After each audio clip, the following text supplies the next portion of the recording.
नमस्कार सभी साथियों को स्वागत करता हूँ सभी के इस YouTube चैनल पर। साथियों, हिंदी व्याकरण से संबंधित 10 ऐसे महत्वपूर्ण प्रश्न लेकर आया हूँ। बहुत ही क्वालिटी वाले प्रश्न, कठिन प्रश्न आप इनको बिल्कुल कह सकते हो। और टारगेट आपका 10 में से नॉर्मली 3 प्रश्न भी सही यदि आप कर देते हो तो कि भाई हाँ बहुत अच्छे स्कोर है। और अगर 5+ आपका स्कोर 10 में से हो जाता है तो हिंदी के बारे में आपकी जो नॉलेज है वो बहुत ही बढ़िया रहेगी। साथियों, शुरू करेंगे आज के इस वीडियो को। वीडियो अच्छा लगे वीडियो को लाइक शेयर करिएगा और चैनल पर नए हो तो चैनल को भी सब्सक्राइब जरूर करके जाइएगा। एक एक प्रश्न को बहुत ही डिटेल से समझने वाले हैं। पहला प्रश्न देखेंगे। प्रश्न संख्या 1 में पूछ रहा है आपसे, इनमें से असंगत का चयन कीजिए। असंगत का चयन करना है इन विकल्पों में से आपको। विकल्प क्या है? विधायिका द्वारा स्वीकृत नियम अनुमोदन, मूल कथा में आने वाला प्रसंग अंतः कथा, जो इंद्रियों द्वारा जाना न जा सके अति इंद्रिय, और जो ढका हुआ न हो अनावृत। मतलब एकल शब्द से ये प्रश्न बनाया गया है। और अगर हम बात करें जो ढका हुआ न हो उसको एकल शब्द में, एक शब्द में कहा जाता है अनावृत। और जो इंद्रियों के द्वारा हम नहीं जान सकते हैं इसको एक शब्द में कहते हैं अति इंद्रिय। और कोई कथा चल रही हो और उसके बीच में भी अगर कोई कथा आ जाए तो फिर उसको कहेंगे अंतः कथा। किंतु यहाँ जो पहला विकल्प है कि विधायिका द्वारा स्वीकृत नियम अनुमोदन नहीं कहलाता है, बल्कि विधायिका द्वारा स्वीकृत नियम को हम कहेंगे अधिनियम। क्या कहेंगे साथियों? अधिनियम कहेंगे। तो प्रश्न संख्या 1 में पहला विकल्प आपका सही रहेगा। बिल्कुल कमेंट बॉक्स में कमेंट करके बताना है 10 में से कितने प्रश्नों को आपने सही किया है। प्रश्न संख्या 2 की ओर बढ़ेंगे। दूसरा प्रश्न है आपके, निम्नलिखित में से उस विकल्प का चयन कीजिए जिसमें संधि सही हो रही है। प्रश्न को समझना अच्छी तरह से। उस विकल्प का चयन करना है जिसमें संधि सही हो रही है। मनः प्लस चिकित्सा मनोचिकित्सा, नीह प्लस रव नीरव, अनु प्लस संगी अनुसंगी, और जयत प्लस रथ जयद्रथ।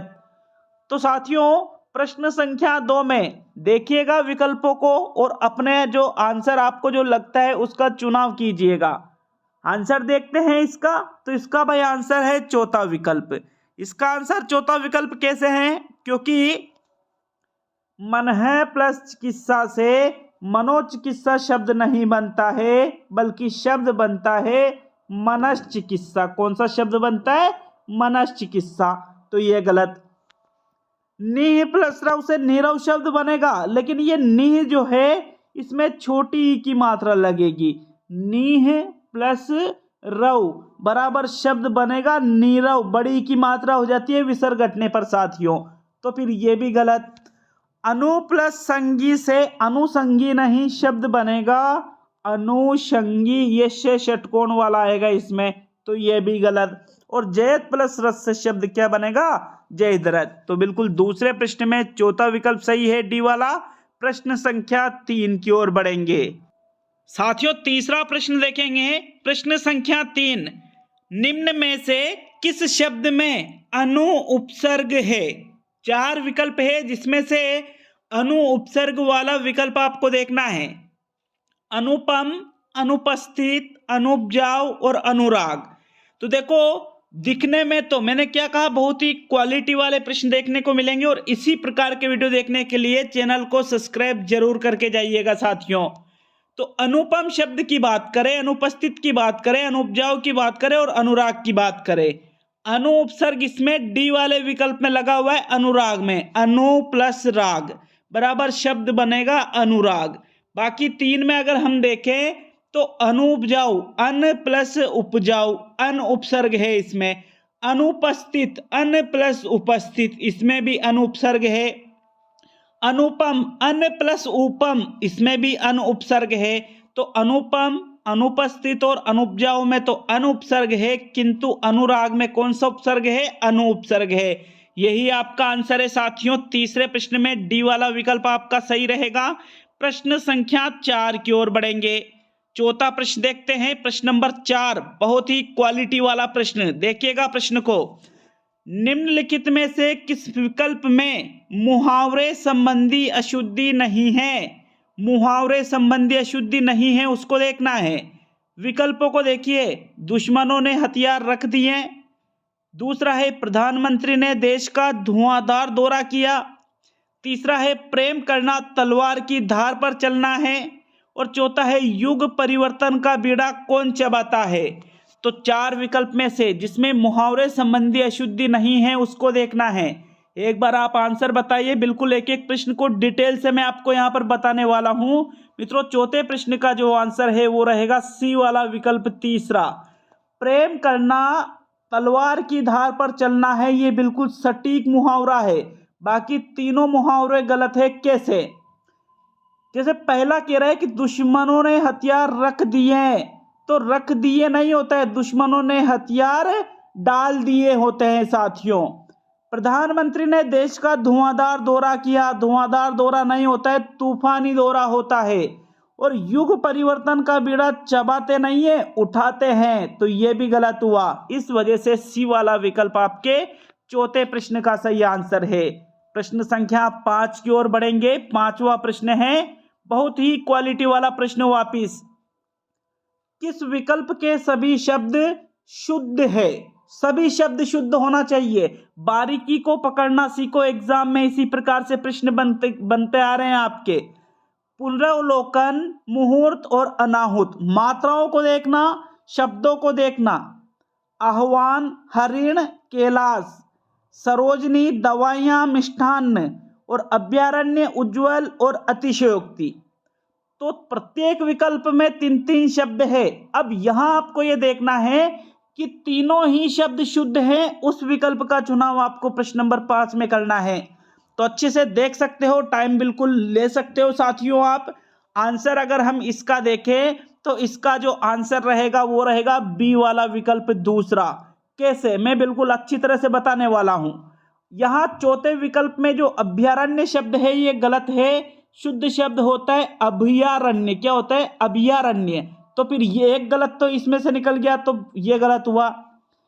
इधर दवाइयां शुद्ध है, मिष्टान्न शुद्ध है, लेकिन सरोजनी जो शब्द है, सरोजनी शब्द में साथियों स, रो और जे में छोटी ई की मात्रा लगती है, सरोजनी, तो ये भी गलत हुआ।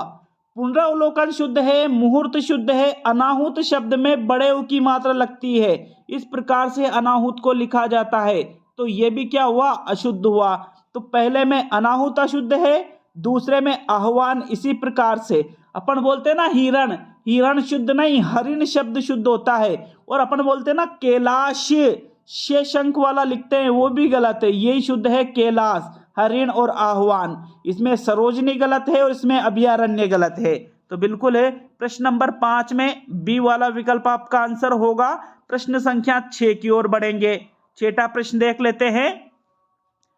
उस शब्द का चयन कीजिए जो देशज शब्द के अंतर्गत नहीं आता है। ऊट पटांग, सांभर, सरदार और चाट, जो देशज शब्द के अंतर्गत नहीं आता है। प्रश्न नंबर 6 में बताइए आंसर, किस विकल्प पे जाओगे आप? वीडियो को रोक भी सकते हो समय लेने के लिए। साथियों आंसर देखें तो जो ऊट पटांग शब्द है, सांभर शब्द है और चाट शब्द है, तीनों ही देशज शब्द के अंतर्गत आते हैं। किंतु ये जो सरदार शब्द है ये देशज शब्द नहीं है, बल्कि ये फारसी भाषा का शब्द है। कौन सी भाषा का शब्द है? फारसी भाषा का। तो फिर मतलब आंसर भी सी वाला रहेगा आपके। 6ठे प्रश्न में सी वाला बिल्कुल सही आंसर है। प्रश्न संख्या 7 की ओर बढ़ेंगे। बिल्कुल ईमानदारी से कमेंट करके जाना साथियों, 10 में से कितने प्रश्नों को आपने सही किया है। प्रत्येक की दृष्टि से किस विकल्प में अशुद्धि है? प्रत्येक की दृष्टि से देखना है। देखो ए वाला विकल्प है, इसमें कह रहा है अप्रत्यय, दानव, मानव, राघव। ई प्रत्यय, जानकी, मैथिली, भागीरथी। ये प्रत्यय, दैत्य, आदित्य, लावण्य। इमा प्रत्यय, लगिमा, गरिमा, मधुरिमा। अब बारीकी को समझो, पकड़ना पड़ेगा प्रश्नों को आपको, बिल्कुल बारीकी वाली जो चीजें हैं उनको देखना पड़ेगा मित्रों।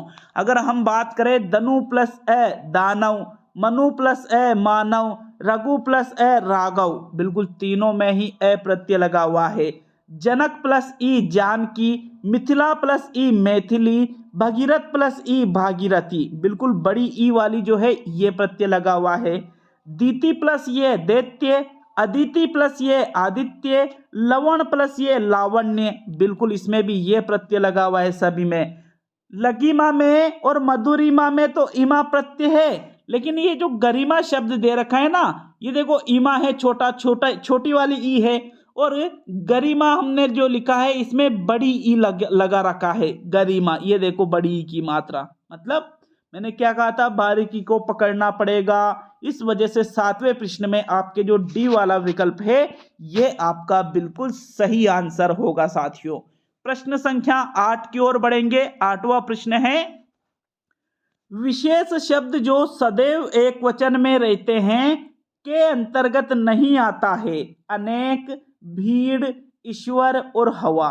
इससे ज्यादा प्रश्नों को एग्जामिनर नहीं घुमा सकता है साथियों। बिल्कुल हाईएस्ट क्वालिटी वाले प्रश्न आपको यहाँ पर देखने को मिलेंगे। बात की जा रही है विशेष शब्द जो सदैव एक वचन में रहते हैं के अंतर्गत नहीं आता है, मतलब एक वचन के अंतर्गत नहीं आता है। तो ईश्वर भी एक वचन में आता है, हवा भी एक वचन में आता है, भीड़ भी सदैव एक वचन में है, किंतु अनेक जो शब्द है ये कभी भी एक वचन में नहीं आता। अनेक शब्द सदैव बहुवचन में आता है। किस में आता है? बहुवचन में। तो प्रश्न संख्या 8 में पहला विकल्प आपका सही उत्तर है। प्रश्न संख्या 9 की ओर बढ़ेंगे। वीडियो के एंड की ओर हम आ चुके हैं। 2 प्रश्न आपके सिर्फ बाकी है, 9वां और 10वां। फिर इसके बाद में आप कमेंट सेक्शन में कमेंट करके जरूर बताइएगा। अच्छा लगे वीडियो तो लाइक शेयर भी करिएगा साथियों। इनमें से किस विकल्प में समास विग्रह सही नहीं हो रहा है? समास विग्रह सही नहीं हो रहा है वो देखना है। शोभाहीन, शोभा से हीन, तुलादान, तुला का दान, बलि पशु, बलि के लिए पशु, राष्ट्रपति, राष्ट्र का पति। वापिस अच्छे से ध्यान से देख लेना कौन सा ऐसा विकल्प लग रहा है जिसमें समास विग्रह सही नहीं हो रहा है। तो भाई देखो, अगर आपके माइंड में आ रहा है कि राष्ट्रपति राष्ट्र के लिए पति होता है तो गलत है, राष्ट्र का पति ही होता है राष्ट्रपति, सही है ये। बलि पशु का मतलब होता है बलि का पशु नहीं, बलि के लिए पशु, ये भी बिल्कुल सही है। पहला या दूसरा, ए या बी? तो मित्रों तुला दान तुला का दान नहीं होता है, तुला के समान दिया जाने वाला जो दान है वो होता है तुला दान। मतलब ये समास विग्रह क्या हो रहा है? गलत हो रहा है। और यही आपको देखना था कि सही नहीं हो रहा है मतलब गलत हो रहा है। बिल्कुल बी वाला विकल्प आपके 9वें प्रश्न का आंसर है। शोभाहीन, शोभा से हीन, बिल्कुल अपादान तत्पुरुष का ये उदाहरण है शोभाहीन वाला। तुलादान वाला ये आपके संबंध में ही आता है, लेकिन तुला का दान नहीं, तुला के समान दिया जाने वाला दान। बी वाला विकल्प 9वें प्रश्न का आंसर होगा साथियों। अब आज का अंतिम प्रश्न देखेंगे, 10वां प्रश्न। अच्छे से देखिएगा। विशेषण में वह कौन सा शब्द है जिसका निर्माण संज्ञा से नहीं हुआ है? सुखी, निचला, मानव और सामाजिक। वापिस दिमाग पे जोर डालो, वापिस दिमाग पे जोर डालना पड़ेगा आपको। अगर हम देखें विशेषण में वह शब्द देखना है आपको, मतलब विशेषण तो है किंतु जिसका निर्माण किससे नहीं हो रहा है? संज्ञा से। अब संज्ञा के कितने प्रकार होते हैं? 3, व्यक्तिवाचक, जातिवाचक और भाववाचक।